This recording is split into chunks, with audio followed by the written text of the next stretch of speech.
So this Bar Kamsa, what he did was, we're continuing from part 1 of the story of Bar Kamsa.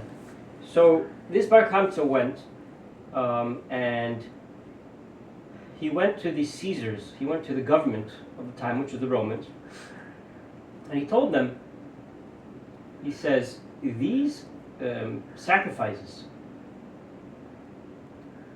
which the Jews bring on their altar, on their mizbeach, watch how they'll disrespect you. If you try to send one yourselves, what will happen is you'll see they'll do the exact opposite. He says they'll take pleasure from your animals that you'll send, and they'll just send other ones instead. So they didn't listen to him at first. They just made nothing of him. And he came back again.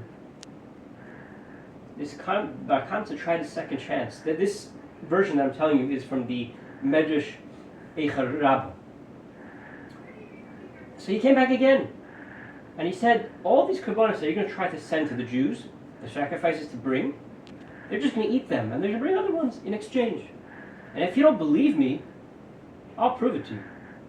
Send one with me, one animal, and you'll see what will happen. You'll see I'm not lying.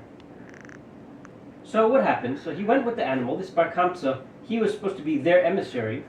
He took the animal with them to go bring it as a sacrifice in the Beis HaMikdash, temple in Yerushalayim.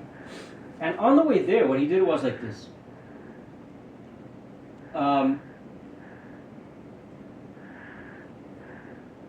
He waited that basically the people who were escorting him would basically fall asleep.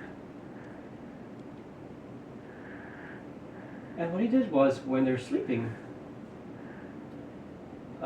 he got up at night, and what he did to all these animals was, he gave them a blemish.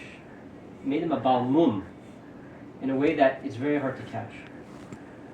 So when he brought it to the Beis HaMikdash, to the temple, the Kohen looked at it, and he realized that there were blemishes, because they were trained to look for these things. So what the Kohen did was, he couldn't bring this animal, so he brought a different animal instead on the mizbeach, on the altar.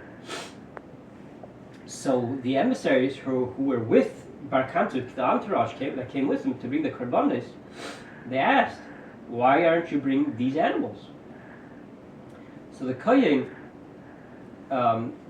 didn't want to offend them, and he said, tomorrow. So the emissaries came back to check, and they realized that they never brought these korbanos, these animals they brought. So because of that, the outcome of that, he actually sent a message to the king saying, this is what happened. And it's actually true what Bar Kamsa was claiming. So as an outcome of that led that the Caesar and the general of the time led an army against the Beis HaMikdash and destroyed as the outcome of that. We will continue the story, God willing, in the next segment.